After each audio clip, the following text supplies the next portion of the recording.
Welcome to the show. We trust you had a lovely weekend. We hope that you are safe and dry and you have your electricity all up and running. Electricity all up and running in South Kilkenny, John Paul? It's in most places anyway. I haven't heard much different. It was very windy all right last night, though. I'm sure it did knock out a few places. It did, yeah. And we had a few down in Lismore. Around 700 around Waterford City and County and around South Kilkenny as well. So hope you get your power restored, and good luck to all the ESB crews working today. A difficult job, and a job that they do in difficult conditions sometimes. So it looks like the wind has abated and the weather looks fairly good for today.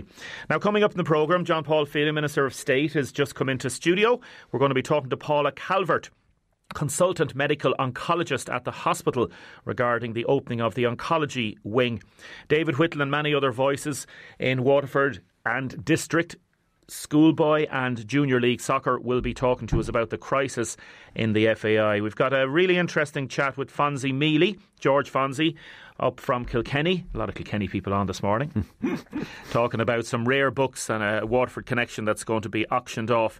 And we are going to be talking about the stoma clinic, some issues there with the stoma clinic. And Edel Tobit from Waterford Walls. And also I got an interview with one of the most famous publicans in the country, Slim Kerwin. I was down in Bunman the other day, and he's 90 years of age. He's still running the pub there, so we'll have that interview later on. John Paul Phelan, Minister of State, thanks very much for joining us this morning. No problem at all, Damien. Appreciate you coming in. We'll talk about a few different matters. I suppose the most pressing matter in terms of what you're dealing with, and you had a meeting with the 7 councillors from Waterford last week.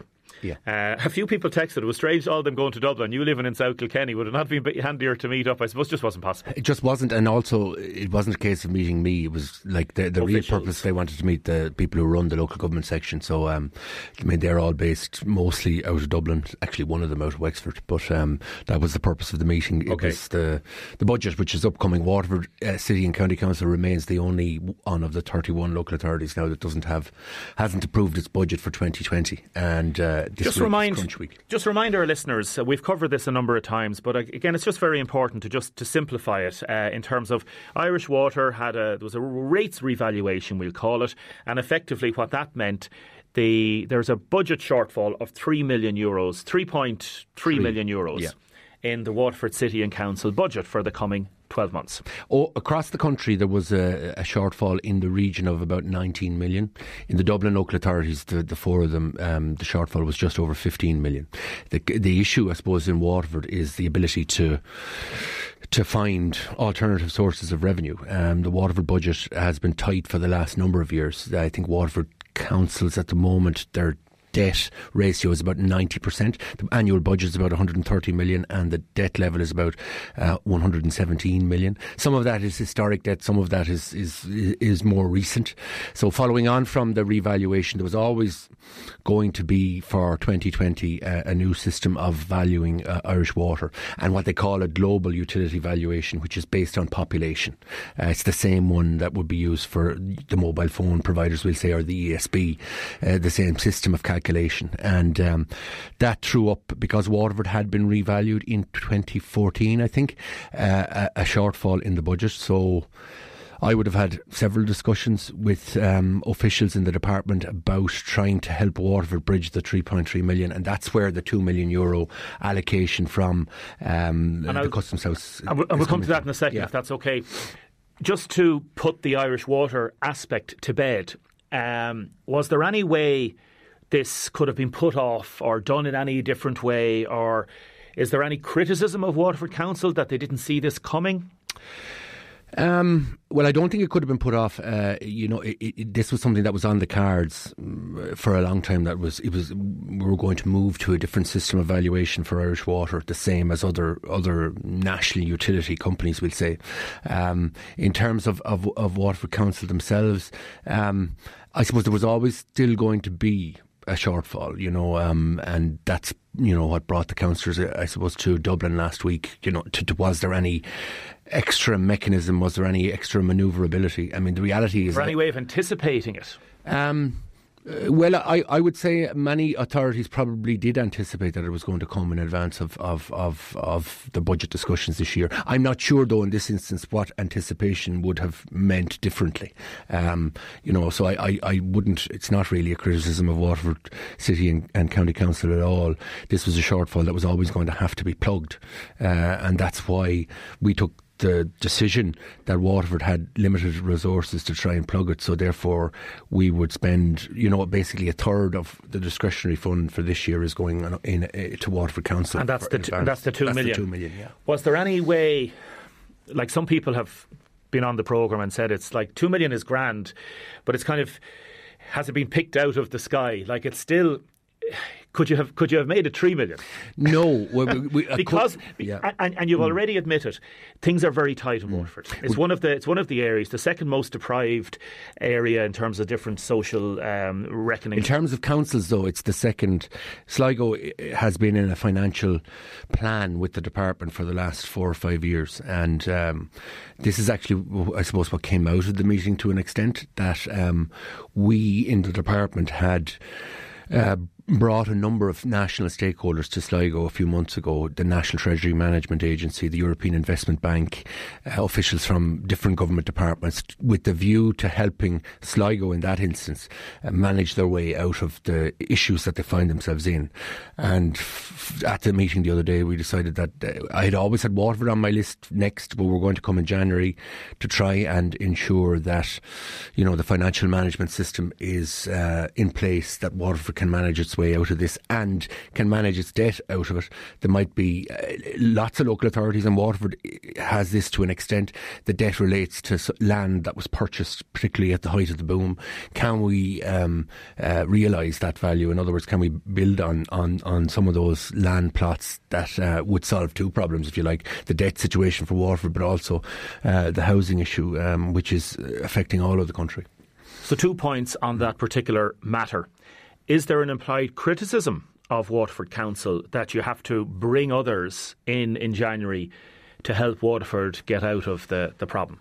I wouldn't look at it. We've done 2 other councils already, Sligo and Donegal. Donegal had a particular problem with a low collection of commercial rates, for example, and that was one of the reasons. They also had a lot of land that had been purchased at the height of the boom.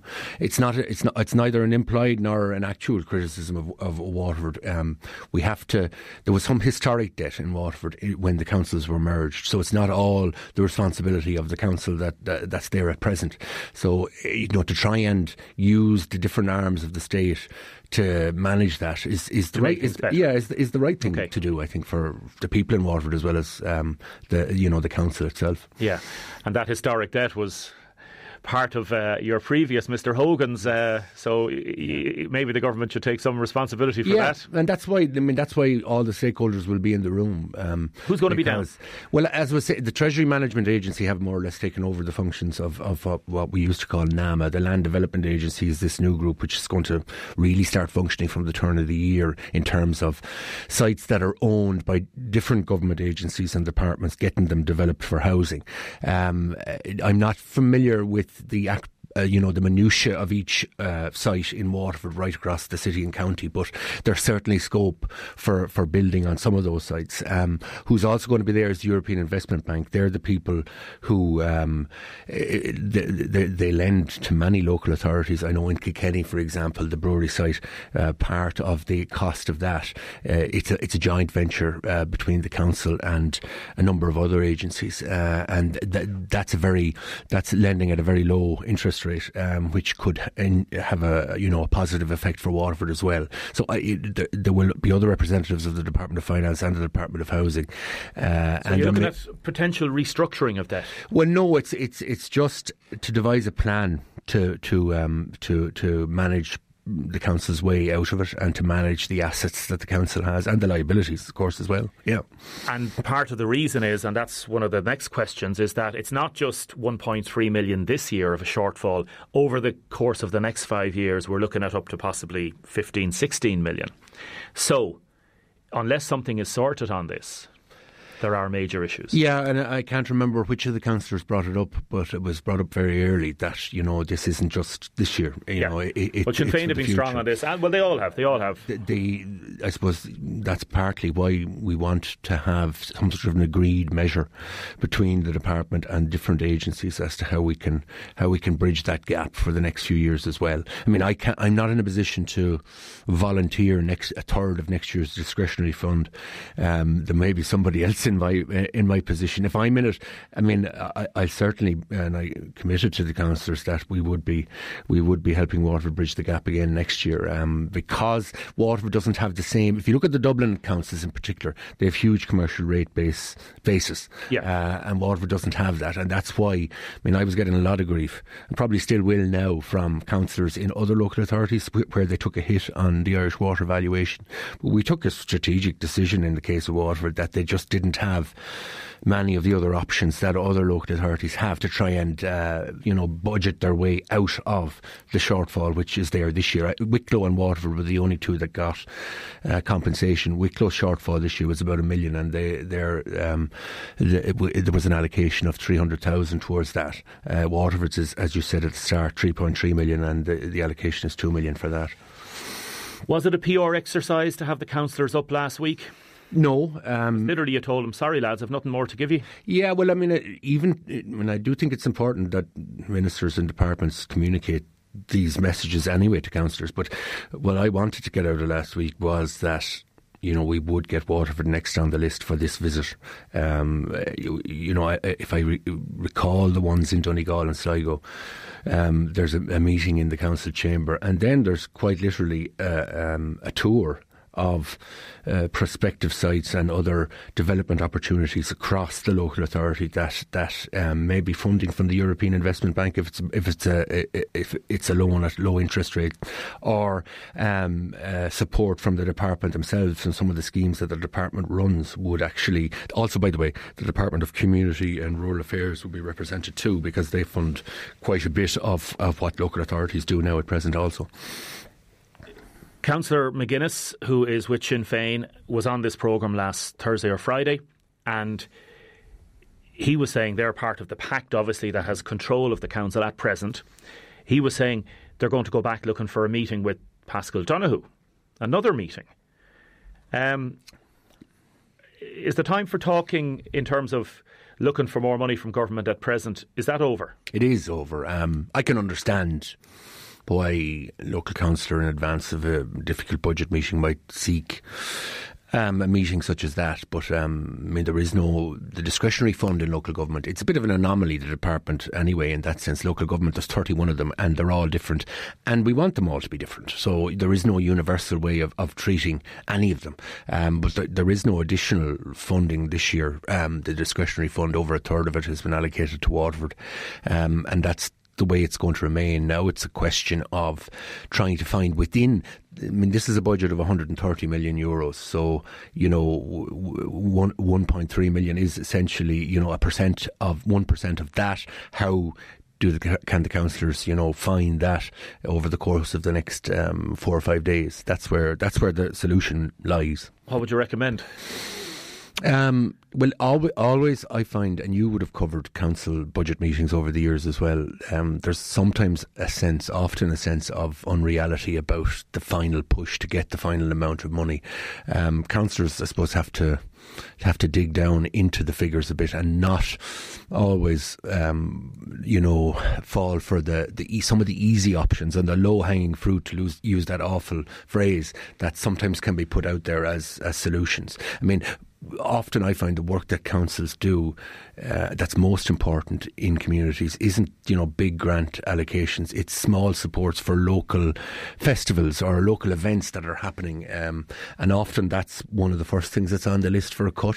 The councillors have the opportunity in the next 3 or 4 days to get stuck into the 130 million euro budget and see where there might be possibilities of bridging the gap. Yeah, there could be a roads project, there could be something, a bigger thing which doesn't affect as such. It has to be done at some stage. Yeah. Are you suggesting that if they can find the 1.3 million, that this time next year we're looking at potentially a different ball game because of the meeting in January and maybe European investment money coming in. So are you kind of saying, suck it up and see, lads? I'm not saying suck it up and see, but I mean, any year when there's a difficulty in any local authority that I've ever seen, you'll always have that kind of last minute activity on the council's part to try and balance the budget. I do believe that once you survive till next year, that gives you 12 months of breathing space to try and ensure that you're not in the same situation next year. And the department will still be there next year, and there may well be a gap. And if I'm here, I'll do my bit to fill it. You may not be, you never know. But I do think it's a worthwhile exercise to try and work through it this year to ensure that we don't arrive at least at an identical situation next year. What appeal would you make to the councillors in Waterford? Well, look, it's a matter for themselves to decide how they can balance the budget. I mean, my only appeal is that we haven't had a situation since the 1980s where a council has been abolished because it hasn't passed a budget. That was Naas Town Council in 1985, I think, and I'm not sure of the exact circumstances of it, but the council have the next 4 days to try and to find those figures, and I hope that they, working with the officials, will be able to find a solution which doesn't suck the life out of maybe smaller communities that are dependent on some of that smaller funding that we're talking about, but which equally finds the balanced budget. And smaller businesses, again, because of what we talked about and that rate space and commercial rates. I know there's some people saying there should be more rent collected, others saying the rent is still very tight in terms of some social welfare recipients, but commercial rates, a lot of businesses saying they just can't. Yeah, well, one of the interesting things that came out of the meeting from my point of view the other day is that Waterford's commercial rate collection is 80%. The national average is 88%, and quite a few councils would be in the 90% category. That shortfall of 8% is €3 million.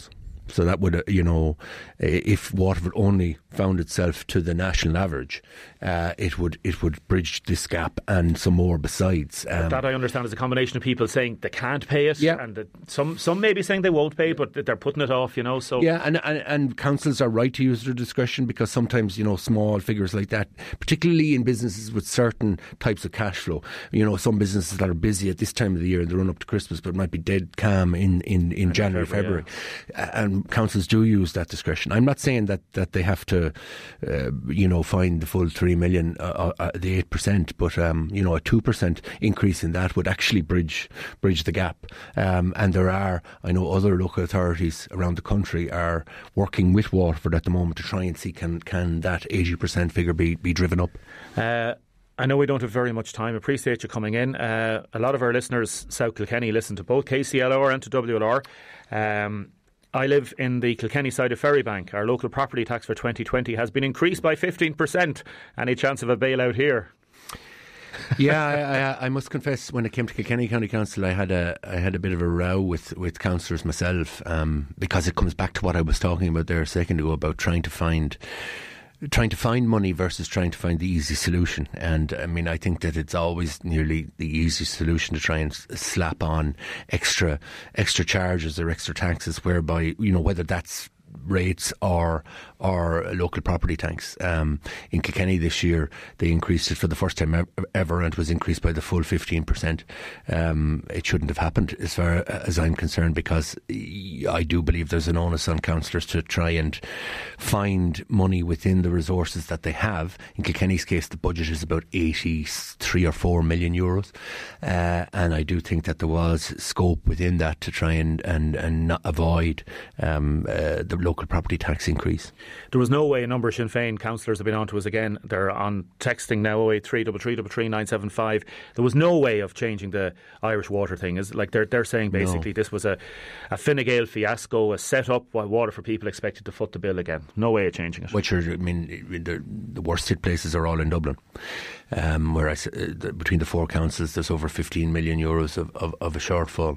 It's got nothing to do with geography. It's got everything to do with the fact that about 5 years ago a small number of local authorities were revalued. Waterford was one of those. I mean, the argument that I would be getting from some people in the valuations end is that in effect Waterford has been overpaid by 3.3 million for the last 5 years because it wasn't done on a global basis. Now the figure has to be found, the 1.3 million that's short, but there was certainly no way of avoiding it. I mean, it had been spoken about for a long time that Irish Water was moving to the global valuation system, and now it's a case of the council trying to balance its budget on Thursday. John Delaney. Yeah. Would you like to see him make a statement? Yes. Say something? Yeah, I would. I mean, I suppose, if I'm being perfectly honest, I'm somebody who spent most of my youth in particular involved in the GAA, so I don't like, talking about maybe other sporting organisations in a critical manner. I mean, I would have a few people involved in Ferrybank Athletic at the moment, actually, who I'm meeting this afternoon, because they have concerns themselves about the future of we were playing them in football yesterday in Division 4, and I was talking to some of the lads. I think he should certainly make a statement. I mean, it is an organisation that has been substantially taxpayer funded for a long time in terms of the grants, at least. And does he need to say sorry? I don't think saying sorry is ever a bad thing to do if something has gone wrong on your watch, and clearly something went wrong on his watch in this instance. That's not to say, and I saw all over Kilkenny, that he did good work with the clubs in particular. He was a different type of chief executive in that term, but he does need to explain what happened and offer his apologies for some of the mess that the FAI are in at the moment. We will be talking to a lot of the people involved in the next hour. John Paul Phelan, you'll be back before the general election. I will, whenever that is. May. I'm planning to go away on the weekend of 24th of April with some young lads in a soccer thing. Am I okay? It depends on who you talk to. Some people would say it'll be all over and done with by then. Other people would say we might be in the middle of it by then. I mean, it's you just don't know. We're in that strange space that between when the government... We're actually not there yet, of course, because Brexit is still hanging. But it may well be done by then. We'll just have to wait and see, I'm afraid, Damien. Minister, thanks very much for joining us. No problem, thank you. Now, 083 33 975, or you can call Laura on 051 846 123. Please text in your thoughts, your views about what you've just heard regarding Minister of State John Paul Phelan. Text in from Eddie Mulligan. Sorry, Eddie, I just got it a second ago. I understand the Pact may look for an extension of the deadline of the budget from him. Will he grant it? From what I was getting from the Minister there, Councillor Mulligan, is that no, a decision has to be made by Thursday or Friday at the latest. Deputy David Cullinan and Pat Fitzgerald from Sinn Féin have been on to say Waterford global tax valuation was based on infrastructure that doesn't even exist. Hi, Damien, says Deputy Cullinan.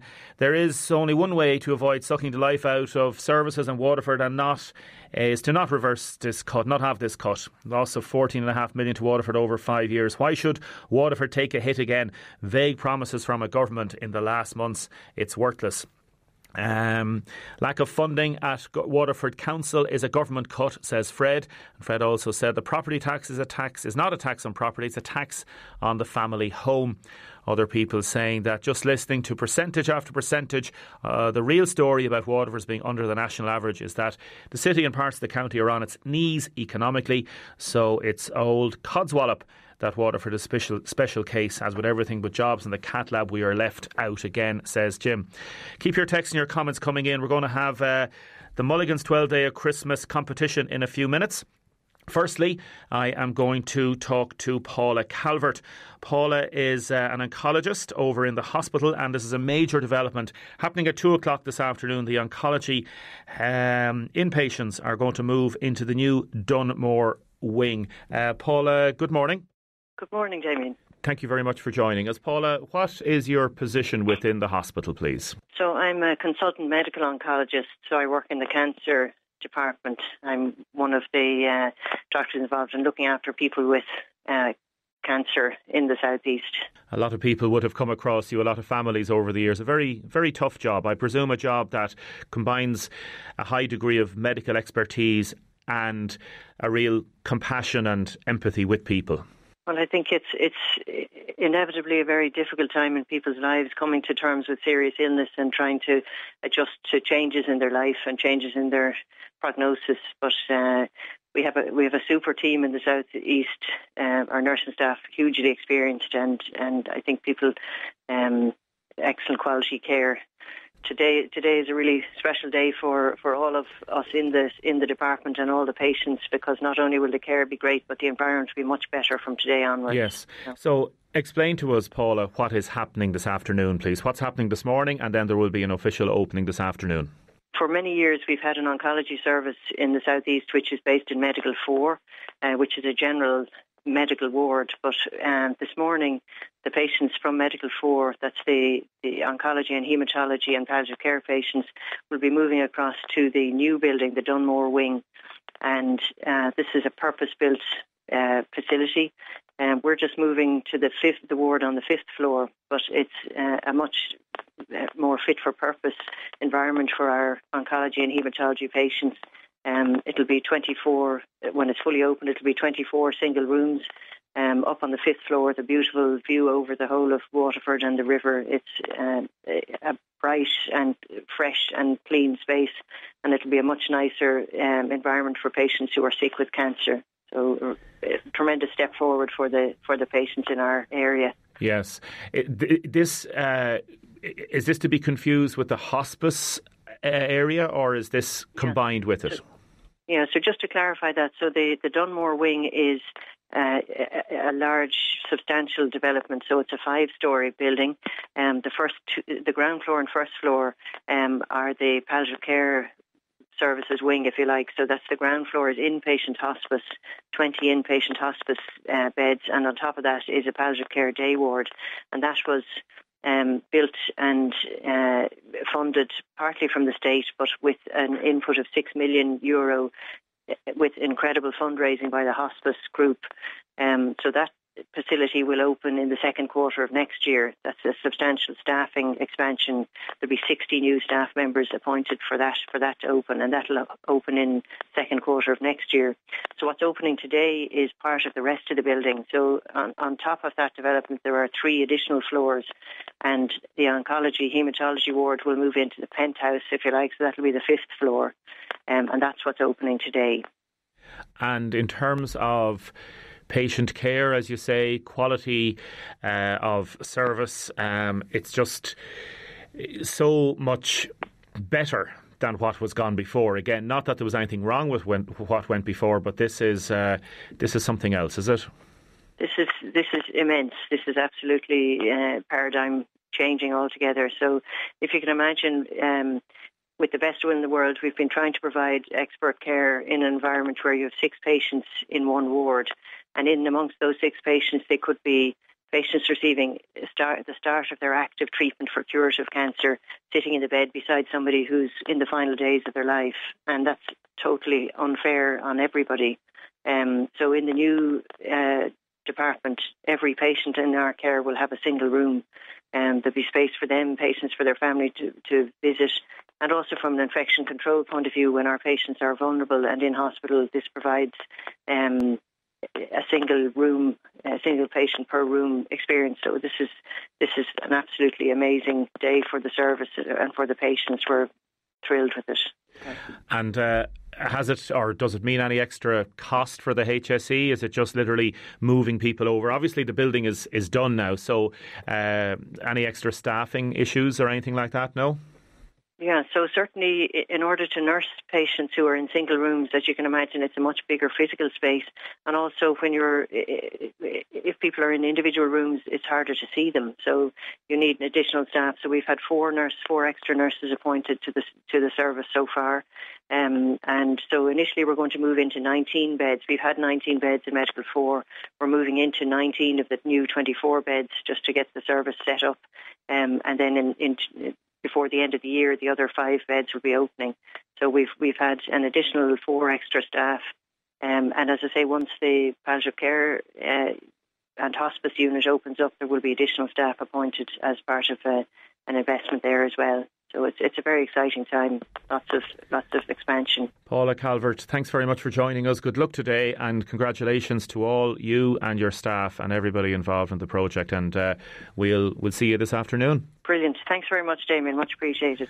Thank you very much, Paula. A text in, Damien, Dr. Calvert is an amazing cancer doctor and has helped many families in the region.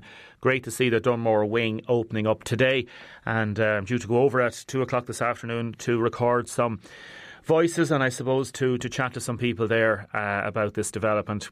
Damien, regarding waiting lists, I've been waiting 8 months for the City Council to repair items on my house, says Tony. Can you please play out on the radio this note? I lost my car keys on Saturday night at Mayor's Walk in Ballybricken. I really need them. I've only one key for the car. And this texter has texted in their mobile phone number. So if you found a set of car keys in Mayor's Walk area in Ballybricken on Saturday night, can you please leave them in to the Garda station, or you can contact Laura here at 051 846 123. Now I'm going to have David Whittle on in a second. Firstly, I just want to give a plug to our 12 Days of Christmas Mulligan's Pharmacy competition. Must have fragrances. Are you a Chanel man yourself, David, or a Hugo Boss? Or I'm not really, Damien. I'm neither, to be honest with you. Click on mulliganspharmacy.com. Make sure you can join the Mulligans Blue Club and earn all the points and get loads of gifts. And Mulligans together for more than 60 years. So we have a Christmas cracker competition. So all you have to do is text in Mulligan's Christmas Cracker to 083 3333 975, or you can call 051 846 123. And we will pick out a winner. We'll open up a cracker and we will give you your prize. That's 083 3333 975 or 051 846 123. Back with David and the crisis in the FAI. Now, welcome back to the programme. David and myself are discussing what you call lads on a football field. We won't get into that now. I'm sorry for my little tete-a-tete with a Ferrybank player yesterday. I was playing a match yesterday, right? And the lads were saying, I was giving out about something, and the lads were saying, oh, you can discuss it on the radio tomorrow. They love taking the mic. Some things are not said on radio, Damien. A caller phoned in to say it's wonderful to hear the doors are opening this week on the new Dunmore unit. She's been working as a fundraiser for the hospice for the past 28 years. Great to see the building coming to use at last. Also says Paula is a lovely person. Other people texting in about Paula Calvert and all the great work she does, and others within the oncology unit within the hospital and the hospice.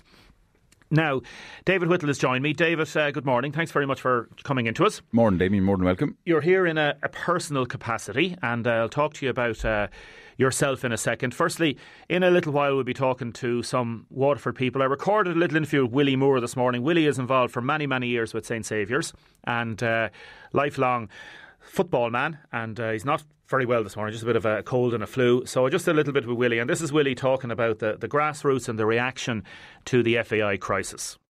Clubs are really, really struggling. I've never seen football at as low as it is now, and this is going to be a real downer for any club that are trying to develop their facilities and everything else going forward, because there's no amount of money is going to be coming down now. Man, what you're going to get now is going to be pittance. You might get a few €100 here and there, but that won't keep clubs going.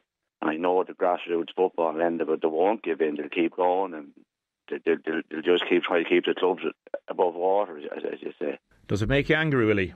Of course it makes me angry. I mean, I was down in our club yesterday morning from 8 o'clock until 1 o'clock. I mean, I'm only one of thousands of people out there like that. Bobby and Gunnar are in the same boat, Carrie. You're doing your best, and all of a sudden, when you read what's going on and how they're getting away with it, we won't give in. And I know the lads running the clubs won't give in, because you have great pride in what you do. Pride, David. You're a former international. Yeah. Played for Ireland. You're involved in coaching as well. What do you think? Look, I suppose it's just so disappointing, I think, and as Willie mentioned there, there's probably a level of anger as well, Damien. It's hard probably to put to give probably a general view, because for an organisation to be 55 million at a minimum in debt, like, that's serious money to be in debt. And I suppose the overall situation, there's been so many people have been jettisoned out of the FAI over the last good few number of years. And I just think it leaves a very, very sour taste. And I'd say we haven't exposed the full extent of it yet. I'd say there's still more to come. Although they mentioned on Friday this is the rock bottom for the FAI. The FAI has had lots of rock bottoms over numerous years, so I'm not too sure are we at the end of this yet. You think there could be more? There could be credit card payments, there could be other payments, there could be lots of other stuff that hasn't been uncovered yet. Well, I suppose, look, any company, be it a public company or a private company, is going to have over the last, say, 10, 12, 13 years, it's going to have lots and lots of detail that has been overlooked, that hasn't been okayed, hasn't been done in the correct manner, or has been done in the correct manner. And to go back over all that to get the true extent of where the losses are, it takes time. It also costs. So you're searching back for stuff of stuff that you might owe money, but it's costing you money to find that as well. And that's going to have a drip effect the whole way through the whole scenario. And I suppose the general feeling that I would have is a massive element of disappointment, but also it's mind-boggling the figures that it's got into. How an association can actually get into that scenario. It's financial mismanagement of a level that I don't think has been seen in Ireland before in terms of scope. In terms of sport, it's one of those organisations that it crosses the divide between being a business, being a public company, and yet it says it operates under its own rules. And I'm involved in the Waterford Junior League. I know some people. I've been to the FAI headquarters and disciplinary matters against other people and things like that. So I know how it works. And it's that difficulty where volunteers get on committees, maybe stay on committees for too long, and then get promoted to a job that they may not be suited to. Yeah, like it's a fair point, because I suppose it is a difficult company to run. I would say, because you do have that volunteer side of it, and that's massively important. And without volunteers, an organisation like GA or IRFU or the FAI just won't exist. Simple as that. Now, the business side of it needs to be run by business people. And needs to be run with a business head. And you're in business. You're a manager. In DID Electrical. So you know how business is run. We can't run our business without a business plan. We can't run our business without proper costings, forecasting of sales, forecasting of budgets. All that's got to be done. So the volunteers who are doing fantastic work and who move on to committees, be it, as you mentioned, Junior League committees or into Munster committees or Leinster and up into national committees, those people are massively needed, and they do great jobs and they do very, very well. But I suppose maybe sometimes, not through choice, just through circumstances, that certain people get into certain roles that they're not qualified for, they don't have a skill set for, and they also then enjoy that job they're in, and they don't want to give it up. And that might lead to a scenario where people use the phrase yes men or yes women, and I'd say an element of that has been in the FAI for a good 10 years at this stage, where people have nodded and winked and gone along with stuff that they probably know was not correct, that they know is not the right way of doing things. Senior management or board director level or directors, they should be aware of what's all going on. I suppose committee members and league committee members, yes, they'll have a certain idea of look, maybe that's not the best way of doing something. The financial side of it, though, would be outside their remit, really, to be fair to them. And that's where your board of directors, your finance director, or whatever scenario the FAI has as regards that, really that's mismanagement of a level that's way too high. What's next? Where can we go from here? Like clubs on the ground, St Saviour's, Bowes, Cappoquin, like where, like Kilmacow, where do we go? Where does the FAI go as an organisation first? Does it have to be disbanded, or can it be reformed? Disbanding is probably I suppose a nuclear option with it, but I think trust has been broken, I suppose, with the general membership of soccer in Ireland. So if you've broken trust and your trust is gone, that's going to take a long, long time for that to come back. Whether that can come back, that trust, with the FAI as it currently stands, as it's called the FAI, I don't know. I think I'd have reservations on that. I think any person, and I'm not talking about staff for the FAI here, there's tons of very good development people, coaches at the mid and lower level of the FAI that are doing fantastic work. Remember, they're not high-paying jobs as well, Damien. The average salary in the FEI is 30,000 per year. That's not a massive amount of money. So the people at senior management level, the people at directors level, can the FEI continue with those people involved? Can it have that goodwill, that trust for those people involved? Probably not. As regards rebranding it, companies rebrand over time and they change their signage and they change their logos, and the hard thing is changing the culture.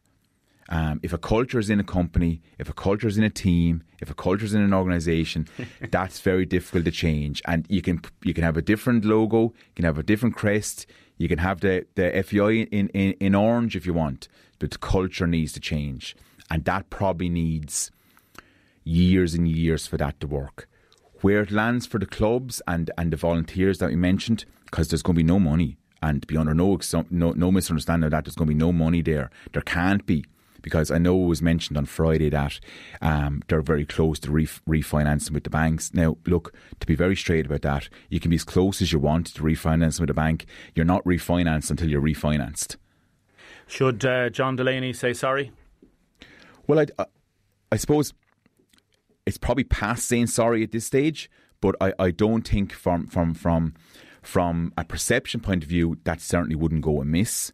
There's obviously questions there that John will have. He has information too, and whether he wants to put himself into that scenario. Like, he's not an employee of the FEI anymore, so whether he's fully entitled to not want to sit in front of a journalist or sit in front of a TV and answer questions, he doesn't have to do it, right? But also, as you mentioned before, the FEI is financed through public money in lots of cases. It's done through grants. So you're not a private. I think go and answer questions would make sense. That should have happened at the first committee meeting with the government back in, was it February, March time? The attitude that was shown there was very poor. That hasn't helped it. So I think John probably should, on reflection, because the mismanagement, he may not have been involved in every part, because no CEO or managing director is involved in every part of a company. There's nothing to indicate that he's done anything wrong whatsoever. No, but it's on his watch. So if he wasn't aware of X, Y, Z, he really should be. And I think he just needs to say a few words and speak to someone and just front up to it. And I've been in touch with him, and the offer is open for him to come on this programme, so we'll see how it goes. Yeah, well, look, hopefully, hopefully, I think it won't make any difference to the financial situation of the FEI. I think we need to separate out that from what the ex-CEO now says or doesn't say or doesn't do is totally separate to where the FEI goes from here. So yes, it might be a good soundbite for John to go and speak to whoever, but the financial situation that the FEI is now in, it really is bust. The goodwill is gone, the trust is gone, and it just needs a whole new start. But you're starting with 55 million of a at a minimum. And I don't like if the bosses come here this morning and say, guys, we're 50 odd million in debt, there's going to be serious consequences of that. There's going to be probably job losses. And again, there's so many good staff and there's so many good people involved in all sports, be it in GA, rugby, soccer, athletics, wherever it is. There's massive people. They provide great outlets for children. They like, even myself in terms of Bows, I got involved with the girls 10 team in Bows this year. I was obviously with the men for years and years, but I got involved in it, and we now have 22 girls that love coming to play soccer on a Monday evening. That's done on a voluntary basis, and we all love doing that. Yeah. So you can never forget how important that is for kids. You can never forget how important that clubs need facilities. All that costs money. Your business side of the FEI is in such a mess. It's difficult to see a way forward. David Whittle, thank you very much. No problem, Damien. Now, thanks for your texts and your calls. Call 051 846 123. Angela has called in to say it's a disgrace what has happened, and Jim has texted in as well to say he's furious and that this shower has to be bailed out again. A number of people texting in certain texts which I can't read out. You can understand certain texts that can't be read out. St Paul's FC, Paul Dunphy Good morning, Damien. Listening to the programme, I agree with Willie Moore, the comment from the grassroots. If it's small clubs like ourselves that will suffer from what's happening in the FAI, I agree, though, we will keep going what we always do for our local club. And that's the message that is coming out. We're going to have more voices talking about football just after 11 o'clock. Firstly, I want to give another mention to our Mulligan's Pharmacy Christmas Cracker. Text in 083 3333 975. You can text or WhatsApp Mulligan's Christmas Cracker and you'll be in with a chance to win the prize for the day. Or you can call 051 846 123. Another quick few ads to take before 11 o'clock.